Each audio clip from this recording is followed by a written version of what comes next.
इतना आसान तो नहीं होता मन को समझाना, पर जब कुछ ऐसा घटित हो जाता है आपके साथ जो आपको सोचने पर मजबूर कर दे, तो बहुत आसान हो जाता है सच को स्वीकार कर लेना। गाज़ियाबाद बॉर्डर पर है एक आवासीय कॉलोनी कौशाम्बी। 90 के दशक में वह बस एक जंगल ही थी। स्टील अथॉरिटी ने कौशाम्बी में कुछ टावर अपने ऑफिसर्स को अलाट करने के लिए खरीदे थे। दिल्ली में अपनी पसंद के फ्लैट मिलना दिन पर दिन मुश्किल होता जा रहा था, पर कोई भी कंपनी से दी जाने वाली घर की सुविधा के लिए दिल्ली से बाहर जाने के लिए तैयार नहीं होता था। मुझे कंपनी ने ये काम सौंपा कि दिल्ली से बाहर से प्लांट से ट्रांसफ़र होकर आने वाले ऑफिसर्स को कन्विंस करूं और कौशाम्बी में रहने के लाभ समझाकर उन्हें कौशाम्बी के ये फ्लैट आवंटित करूं। इसके लिए जो सबसे बड़ा त्याग मुझे करना पड़ा था वह यह था कि मैं अपना दिल्ली का घर छोड़कर स्वयं कौशाम्बी में शिफ्ट कर गई, ये स्थापित करने के लिए कि वास्तव में कौशाम्बी एक अच्छी आवासीय कॉलोनी है। मुझे यह भी दायित्व दिया गया कि मैं सभी सुविधाओं और स्थान के सौंदर्यीकरण के लिए भी सभी आवश्यक कदम उठाकर एक मॉडल आवासीय स्थान बना दूं। इसी प्रक्रिया में मुझे पौधों से आवासीय परिसर के आसपास को सजाने का भी मौका मिला, जो एक अद्भुत अनुभव था। एक दिन कौशाम्बी पूरी बस गई और अब दिल्ली वाले भी कौशाम्बी की तरफ देखने लगे और फ्लैट अब खाली ही नहीं बचे थे। किसी की भी ट्रांसफ़र होने पर घर खाली होने से पहले मांग मुझ तक पहुंच जाती थी। कौशाम्बी के पास एक गांव था भुआपुर, जिसमें छोटे बच्चों का एक स्कूल था, जिसमें एक प्रिंसिपल और 2 टीचर ही थे। अधिकतर बच्चे घरों में झाड़ू पोछा करने वाली महिलाओं के ही थे। लगभग 200 के करीब बच्चे थे, पर स्थान बहुत ही संकरा और बच्चों की संख्या देखते हुए अनुपयुक्त था। 2 वर्ष से 6 वर्ष तक के सभी छात्रों को उम्र के अनुसार 3 कक्षाओं में बांटकर बिठा रखा था। थोड़ी बहुत बेसिक शिक्षा 4 वर्ष के बच्चों को दी जाती। उससे कम उम्र के बच्चे बस ड्राइंग बनाते या खेलते दिखते। उत्सुकतावश एक बार मैंने प्रिंसिपल गुणानंद से मुलाकात की और थोड़ी बहुत जानकारी लेने लगी। एक दबी हुई हसरत मेरे मन में कुलांचे भरने लगी थी। बच्चों का एक सुंदर सा हट्स वाला स्कूल हो और खुले में क्यारियां हों, बजरी बिछा मैदान हो, इस सब के लिए ज़मीन की आवश्यकता होती है और वह इच्छा सपना ही रह गई थी अब तक। इस स्कूल की यह दशा देख मेरे मन में विचार उठ गया था कि चलता हुआ ये स्कूल अगर मेरे सपने को पूरा करने का सबब बन जाए तो मुझे प्रारंभिक जोड़ तोड़ करना ही नहीं पड़ेगा। मेरी उत्सुकता को देख मास्टर गुणानंद ने बहुत सारी समस्याओं के बारे में बताना शुरू कर दिया। स्थान की समस्या, पैसों की समस्या, ये सब मुख्य बातें थी। साथ ही यह भी बताया कि घर पर बच्चों को पौष्टिक आहार भी नहीं मिल पाता, इसलिए वह यथासंभव अपने से कभी कभी किन्हीं अवसरों पर उन्हें फल आदि देने की कोशिश भी करते हैं। स्थिति वास्तव में दयनीय ही दिखती थी और मैं मास्टर जी से प्रभावित भी होने लगी थी। मुझे भी यह लगने लगा था कि यदि मन में कुछ करने का जज्बा हो तो यह स्थान उपयुक्त है। कुछ ही दिनों में दिवाली आने वाली थी। मैंने बहुत सारी स्टील की प्लेट्स खरीदकर बच्चों को दिवाली पर बांटने के लिए मास्टर जी को दे दी। मेरे इस उत्साह को देखकर मास्टर जी एक दिन एक प्रस्ताव लेकर मेरे घर आ गए। उनकी सूचना के अनुसार गांव में एक ज़मीन का टुकड़ा बिकाऊ है और जमींदार उनके गांव के हैं, जो स्कूल के नाम पर सस्ते दामों पर ज़मीन दे देंगे। उन्होंने अपने गांव का नाम माधोपुर बताया। अगले दिन वह मुझे ज़मीन दिखाने भी ले गया। उनका प्रस्ताव था कि किसी तरह जोड़ तोड़ करके यह ज़मीन खरीद ली जाए। कुछ मदद मैं कर दूं और कुछ वह कर लें। ज़मीन की कुल कीमत 2 लाख बताई गई। मैंने थोड़ा सोचकर सुझाव दिया कि एक सोसाइटी बना ली जाए और ज़मीन सोसाइटी के नाम खरीदी जा सकती है। मास्टर जी के चेहरे पर चमक आ गई और तुरंत इस सुझाव पर काम करने का वादा करके चले गए गाँव।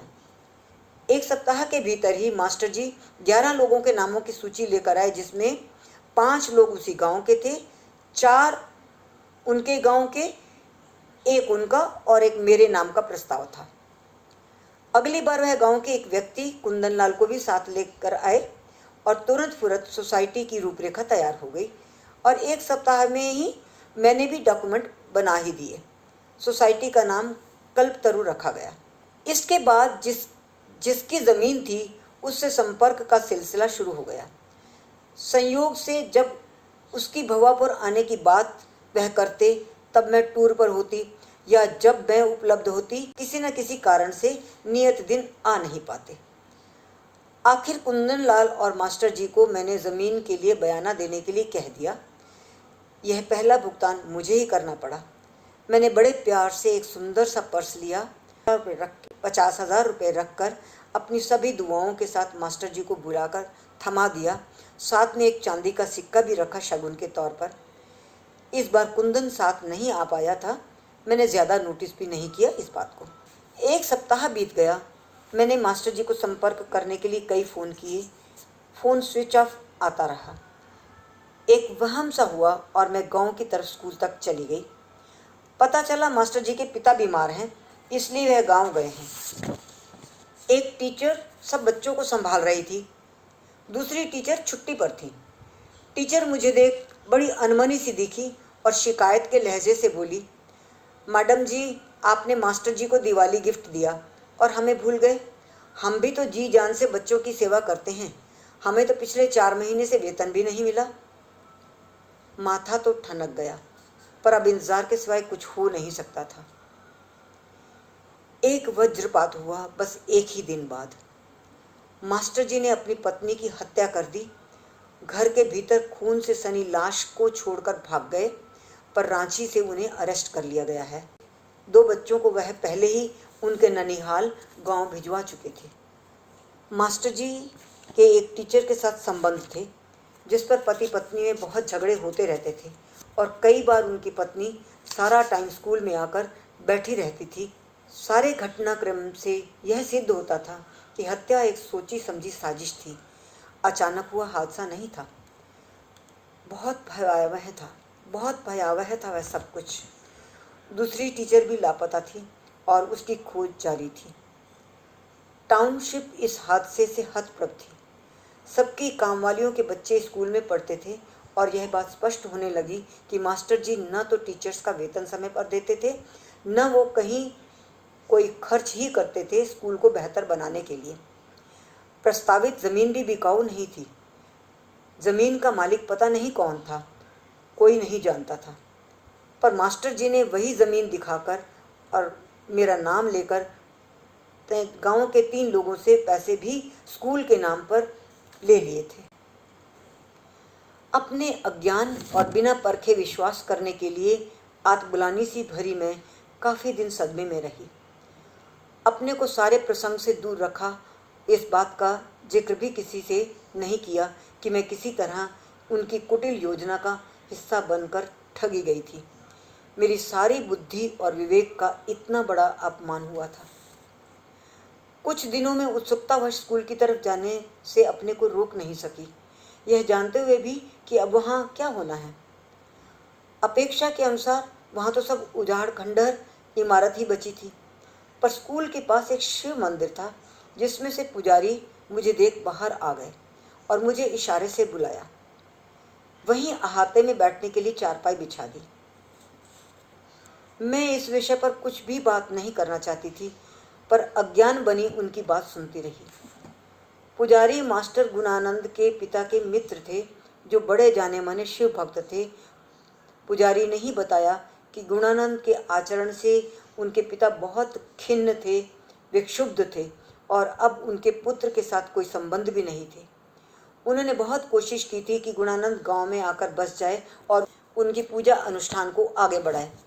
एक बार काफ़ी समझाने पर उन्होंने एक अनुष्ठान का आयोजन कर उन्हें पारंपरिक तरीके से दीक्षा भी दी, पर वह भाग आए और फिर कभी पिता से नहीं मिले।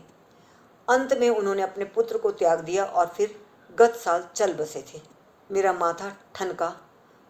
गांव वाले लोग इस बात को जानते थे कि मास्टर जी के पिता बीमार हैं और वो अपने पिताजी को देखने के लिए गांव गए हैं। पुजारी ये सब बताने के बाद गंभीर हो गए। उनका लहजा भी बदल गया। मैडम जी, पैसे खोने का गम मत करो, वो तो आपके थे ही नहीं। आपकी कोई देनदारी रही होगी, उसे प्यार से दे दिया और शुभ काम के नाम पर दे दिया, अच्छा किया। आपका भाव शुद्ध था, ईश्वर जानता है। शिव बाबा का आशीर्वाद मिलेगा, नहीं तो उसे तो पैसे लेने ही थे। कोई अपराध कर लेता, आप बच गई और चुपचाप कर्ज उतार दिया, इसलिए मन से मलाल मिटा दो। तब तक एक लड़का अंदर से चाय ले आया। लो बेटा, चाय पियो, मना मत करना। तो यह जमीन का प्रसंग सर्वविदित था, मन खिन्न हो आया। उनका अंतिम वाक्य मन में गहरे उतर गया। जब कोई चीज हाथ से छूट जाए, उसे त्याग दो, उस पर किसी और का हक होगा। कोई फल भी हाथ से गिर जाए, उसे किसी और का भाग्य समझकर छोड़ दो। आपके हाथ से छूटती वस्तु यह संकेत देती है कि कुछ और है आपके भाग्य में, जिसे उठाने के लिए हाथ खाली हुआ है।